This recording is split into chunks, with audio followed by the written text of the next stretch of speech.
lah agak panik mak rasa gini kan. Bah betul mak. Lihat perekonomian awak kue di kampung kue, di rumah bantu anda kado kau makan lagi.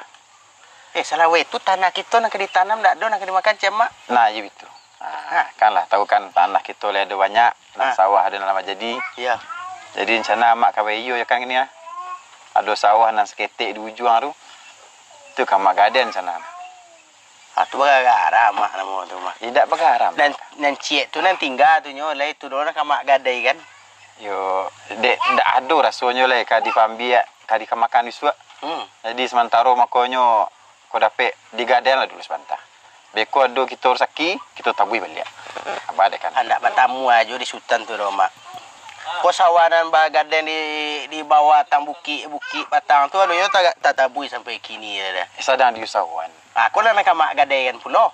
Itu malah untuk kami kepada penakan ke besuat lai. Tidak ada kata sia-sia. Memang untuk akan sado lah. Yo kini lah mana pen kan orang sado yo ndak untuk nakan tu lah untuk orang sado tu malah. Samantaro kan, samantaro. Kau mak sedang mencarian lo usaha membalian sawahan di buah pohon kadang tu. Disampaikan dicicik dulu. Nah, kini sedang paralu bana mak ko bayu akan. Ndak putui dia buah surang tu mak. Ba jual. Tu nyo le ah. Ko nana dia nampak rusi bekonyo kabalaki tentulah butuh pulonyo untuk ekonominya sawah. Malum lawak di kampung kok nyampang bansek lo wang sumando awak bisanya mamangku sawah tu mah. Yo, kalau kadi gadeng kan lai dapat juga kita. Assalamualaikum. Waalaikumsalam warahmatullahi wabarakatuh. Yo buya. Duduk lah buya lu ko yo tan mana kini mah. Apa di sekolah? Duduk lah buya lu. Masuk bahan bawa ke motor buya dia lah. Yo ndeh. Lah minum pagi ke kah? Tadi lah buya. Lah minum kopi pahit tadi. Lontong ala lo sepiriang. Ya tapi agak naik tensi mbo teh. Ini harusnya kalau lah serap kau agak batanang teh. Dan kau aman. Ini ko aman buya. Ko nang kamu ko tak aman do. Apa tu? Mama mbo ko buya. Iyo lah we ditinggal nek nini kami tanah. Pagi hari ko lio datang kambo ndak kabayo. Ndak kabayo ndak ada bayo ko. Ndak kabayo buya. Tinggal cik tu setumpak ladang sawah ya le. Ai tu lo nan kelio gaden. Ni bitu ya. Di kini nang kadi makan bisu rasa ndak kado gitu ya. Mako nampak nang setumpak tadi. Mako payuan jo kanakan lu. Dicibula di gaden ni ko lu. Beko pasti dibalian kan bitu. Kau gadai ba aku. Gadai ba aku. Dicarilah tukang bisa magang sawah ko. Ya. Carilah orang itu. Tu sawah beko pindah ke tangannya dulu. Ayo coba itu ya. Jadi awak kan dapat je makarang ya. Ya. Jadi diambil misalnya kau ameh dia. Iya, apinya lah agak 5 ameh. Terus 10 ameh ke orang tu. Akan cukup 25 ameh. Ya. Kemudian ameh dia awak sawah pindah ke tangannya samantaro. Nanti dan sawah ini nama mengharap kau. Iya. Itu stand. Iya bu ya. Iko sawanan la 10 petak sawana di gaden dia mak boko. Piti ameh lio je nama maci. Kecek lio janji kaba janji. Besok awak tabui balik. Sekarang bau sawo mana bui makan. Sambil mana buinya ni itu mak gadai kan. Iko kan baputan lah seketel. Iko na merah ambo ke mama ambo ko bu ya. Aduh, kalau nak makan besok adik-adik Mama kan memikir anak lah nyo. Ndak berfikir kami keponakan. Lah, iko mau kau bawa sawan kini. Ada biar. Ni betul. Jadi untuk menangah iko, ia kembali juga kepada kitabullah dan sunnah Rasul sallallahu alaihi wasallam. Iko kalau ambo caliak kalau ia tak itu nang gadainya tadi, pegang gadainya tadi, ko fenomena umum ko Stan. Ko di kampung mah ya cuy itu sado. Itu sado. Oh ya cuy itu sado aja. Itu kami. Iko nang harus awak pelok. Ketemu apa pahami dulu. Iko ada ndak hukumnya dalam agama awak? Tu nang perlu awak cari tahu dulu. Oh nang gadai-gadai. Apa namanya ko? Apanya namanya ko? Gadai namanya ko. Ba menurut agama awak. Ya, ba hukumnya. Boleh atau tak boleh? Tu perlu awak tahu. Nah, maka itu awak kau bertanggung jawab terhadap segala harta awak ku nanti. Halal haramnya awak bertanggung jawab kan gua. Di akhirat kelak. Jadi fenomena itu nambo cali ya. Lah merebak di masyarakat awak gua. boleh kata Sultan lah tak itu sedonya di kampung kau. Iya. Iyo Dulu kalau kamu dah. mau celiak ya begitu Buya. Kau semestinya kau Buya, sawah kau bisa kami kepanakannya nama Ya. gue. Adik Leo menggadai, ameh di Leo sawah di orang-orang tu nama buat sawah. Betul. Hasil tu untuk inyo Hasil sedonya. untuk inyo kami malah piau ya Buya. Iya. Jadi kalau wak bahas secara agama gadai menggadai ko, nyo pintu utang piutang sebenarnya ko. Oh, masuk utang tu Buya. Iko ko gadai itu ada barang jaminan itu sebenarnya hanya penambah penguat saja. Pada hakikatnya itu pintu utang. Masuk ke hutang ya. Ya. Makanya ayat gadai itu sesudah ayat utang. Ayat utang itu yang paling panjang dalam Al-Quran tu. Yo, satu lembar itu isi ya. Tu surah Al-Baqarah ayat 282 tu. Sehalaman 5 baris baris dari awal sampai ke ujung. Tentang utang tu, piutang. sudah tu baru ayat gadai. Tentang gadai. Nah, jadi layak dong. suananya, Ya. jadi gadai ko kaitannya pintu utamanya utang ko. Utang. Cuma ketika dalam ayat tu kalau kalian dalam wa in kuntum ala safarim fariha walam tajidu katiban farihanum maqbudah. Makasihnya. Kalau kalian dalam perjalanan tidak ada penulis hutang tu, maka pakailah gadai yang ditahan.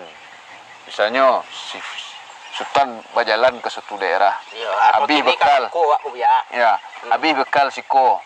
Para lu dana.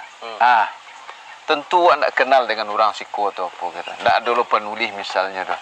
Nah, misalnya jamin awak. Nah, tinggallah HP sebagai apanya misalnya. Tu gadainya supaya orang nan magi hutang ko yakin. Itu antinya gadai ko sana hutang piutang.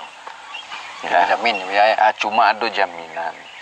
Nah, kaidah gadang dalam hutang piutang itu tidak ada boleh tambahan dalam pembayarannya. Karena hutang piutang tu murni manolong. Utang 10 bayar ya 10. Nah, kalau ridonya dah bahasa. Dalam hal itu kalau dalam agama awak dilarang, ridho awak sama awak tu tidak berlaku. Oh, gitu. Ya. Misalnya kau ya, nya ridho sama ridho kau. Tapi nan jaleh kau dalam agama haram misalnya. Maka tidak boleh. Tetap tidak berlaku. Terpakai tu ya. Oh, tidak terpakai ridho aku dah. Beko jan kalau ridho sama ridho, bekonya zina ridho sama ridho kecil. Rusak. Naknya ridho. Lain nama naknya ridho. Ya naknya ridho. Itu berbahaya kaidah aku kalau dipakai. Tidak berlaku ridho sama ridho di siku. Dalam perkara yang dilarang oleh Allah dan Rasulnya. Maka ridho awak tu tidak berlaku Ustaz. Tak berlaku ya. Bahkan misalnya Mama Sultan ke Mama Gam tu Sultan, jadi mak je bagi saya awak ridho saya tidak berlaku. Makanya buat tagan ni Bu ya. Jadi karena kalaulah berlebih pembayaran hutang dari hutang tu, misalnya hutang 10 bayar sawaleh, aku yang namanya riba. Ya kalau buat calik Bu ya. Contohlah nan terjadi di kampung-kampung awak Bu ya. Gadai yo kau nak do bawa kartu tu Bu ya. Tu. Nak mula saya. Dah kunjung selesai. Di mana ribanya pegang gadai kau Ustaz?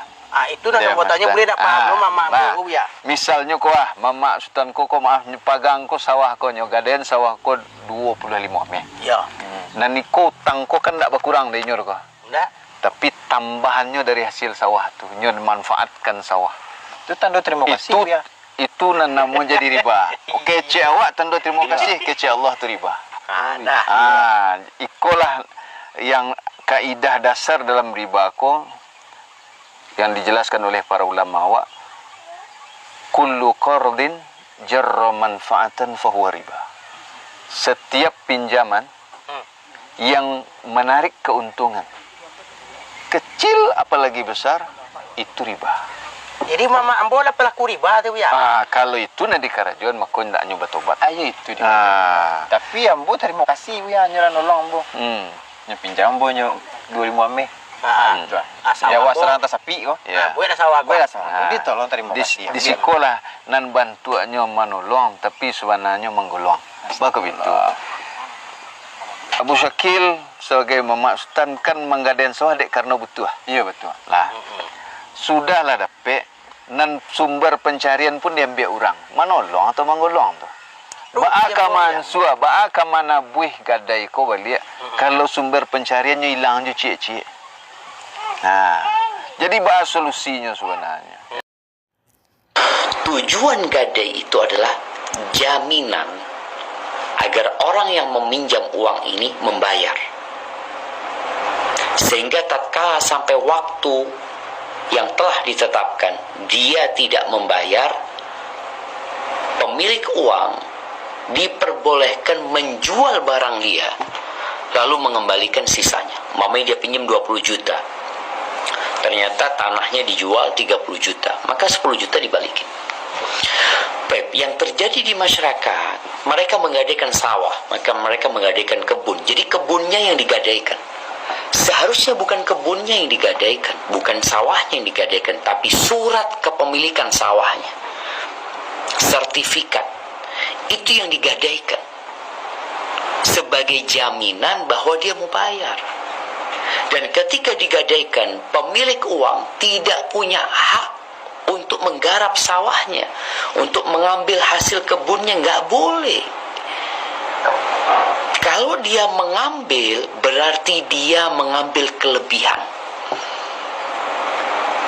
Pinjamnya 20 juta, bayarnya bukan 20 juta. 20 juta plus hasil kebun. Hasil kebun itu berapa? Kalau dihitung mungkin bisa jadi sama dengan uang nanti. Ini namanya riba. Maka dalam sebuah kaidah disebutkan kullu qardin jarra naf'an fahuwa riba. Semua jual beli, semua qard, akad utang piutang yang ada keuntungannya itu riba. Karena dia dapat keuntungan gitu loh. Asas utang piutang ini adalah al-ihsan, berbuat baik kepada orang yang membutuhkan, menolong orang lain, bukan mencari keuntungan.